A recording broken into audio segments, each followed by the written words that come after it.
leading Zero Hedge, and John Rubino here to wonder if the long-awaited silver short squeeze is at hand. The land of Arcadia.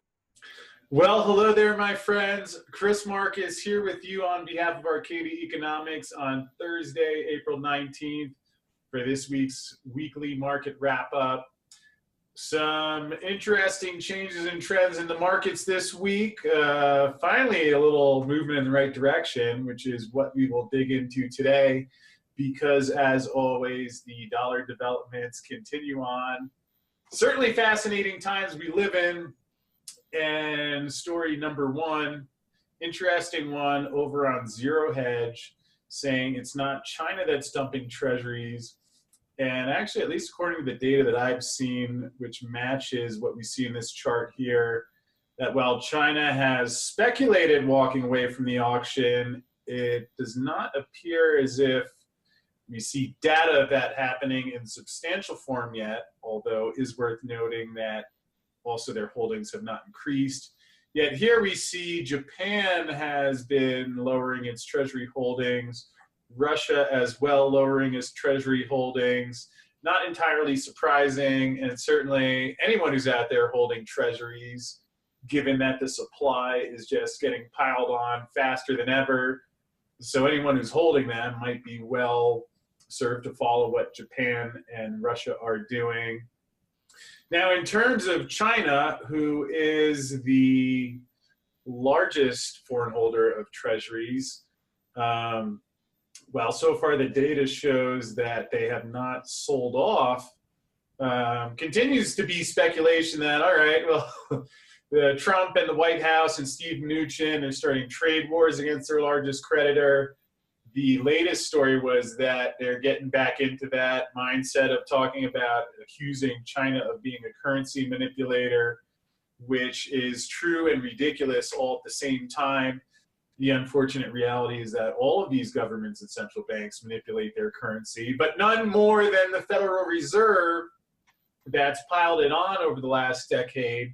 So you can imagine the Chinese, as they're sitting here financing the US, can't be thrilled about what's happening. And along those lines, there was an interesting story this week as we see a note from SGH Macro Advisors. Not familiar with them, so take this report as you will. But it does mention Beijing has twice threatened deliberately targeted tit-for-tat punitive measures against the U.S., first in response to the tariffs, and then more tariffs. And according to SGH, from what we understand, the Chinese government has halted its purchases of U.S. treasuries, despite, here's my favorite part, the direct encouragement by Steve Mnuchin for China to stay put. Well, there you go. Did he say please? Did he ask him nicely? I mean, it's kind of like you're whacking someone over the head with the shovel and say, would you mind staying here for a minute? Again, baffling diplomacy in action here, but certainly giving China every reason to stop buying treasuries, which of course, if China slows down, if Japan continues slowing down, similar with Russia, at the same time the Fed is slowing down, well, what will you see is rising interest rates. Now this number, this is interesting. I had this up this morning, and you could see that even though yields had been lower following the last Fed meeting, they're creeping back up. So let's refresh this. I think it's come back in a little bit, was up to 2.91% earlier today. Last I checked, if we get our internet connection firing up here, I think it's about 2.82%. Although, no, looks like it is indeed 2.91%. So getting back up there, close to 3%. And in case you saw the other videos I've recorded where I've been mentioning lately, a simple way of thinking about all of this and why China, Russia, Japan, all these places are relevant is that the more interest rates go up, the more likely it is the bubbles pop, and the sooner it is that that's likely to happen. So as you can see here, over the past month, dipped quite a bit down here, got almost about 2.7%. and that's on April 2nd. So again, about 20 basis points in the last 2.5 weeks, considerable move. Again, if people stop buying the bonds, the yield is going to go up. So not surprising, really just a matter of when rather than if. And in terms of changing trends that we've talked about, in addition to yields going back up, cryptos haven't gotten off the floor. There's Bitcoin at 8,300 and change today. My beloved Litecoin hit 148 bucks almost. And certainly last couple months, we've seen the entire crypto space get pummeled. As you can see here, the whole thing rallying in tandem yet again, which I would expect to continue for the most part. And you've seen a lot of green lately. Which again, 6,000, 20,000, back to 6,000 now. Bitcoin back up to 8,300. You know, what does all this mean? Why is the price going insane?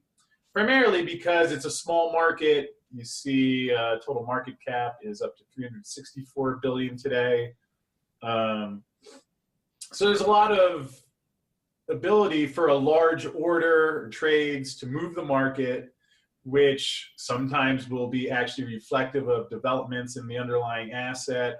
Other times, the underlying asset isn't changing, but people's reactions in the markets are changing, which dictates the trading price. Yet if that price gets out of line, which maybe 20,000 was too high and 6,000 was too low. But again, to me, I continue looking, is this stuff going to be adopted? Because certainly trading it in a short-term perspective, not the easiest thing to do, but you know, when you go back seeing what's happening with the dollar and the current financial system, if you subscribe to the argument, which I personally do, that cryptos represent what necessarily will have to go to afterwards, you know, if everyone needs Litecoin to buy their coffee, then prices are going to be going up quite a bit from here. So without getting into the tech arguments of it today, I would say if you're thinking about cryptos and wondering, based on everything I've seen, what do I do now? The simplest way to look at it is to forget the pricing for a second, but at least if you're thinking of a long term, I read about the technology, I see where it's being implemented, I see where it might be filling holes in other parts of the system, and if it's going to need to be used, that's what I believe. You may believe differently, but if you do believe that, then certainly I think these prices are very low should that scenario be indeed correct.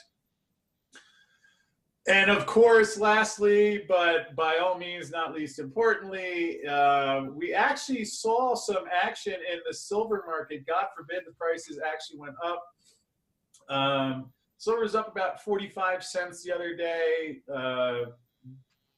In grand scheme of things, not a huge move, but given how it sits there, like watching paint dry often, interesting to see that move, especially because based on the positioning of the banks and the hedge funds, basically the banks who have been fleecing the hedge funds for the better part of a couple decades, have basically been getting really long, which has led a lot of people to believe that could we be finally on the verge of the big move.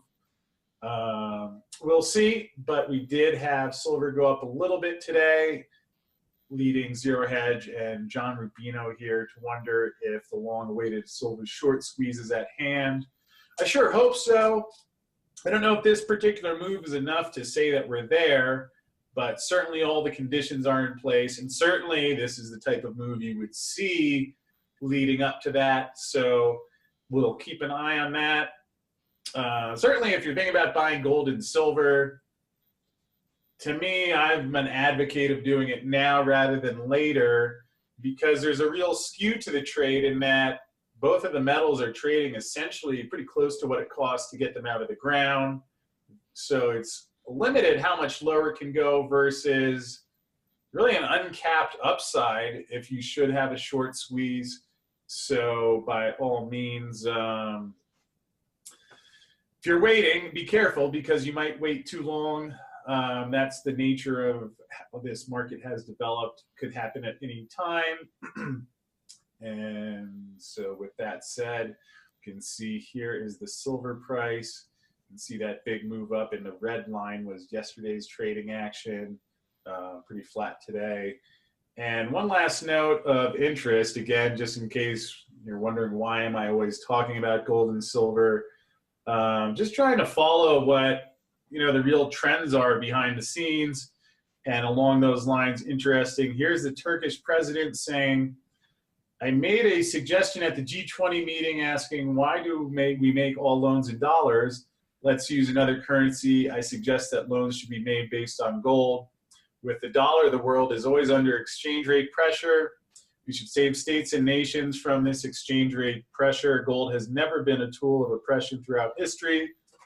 Certainly agree with him here. And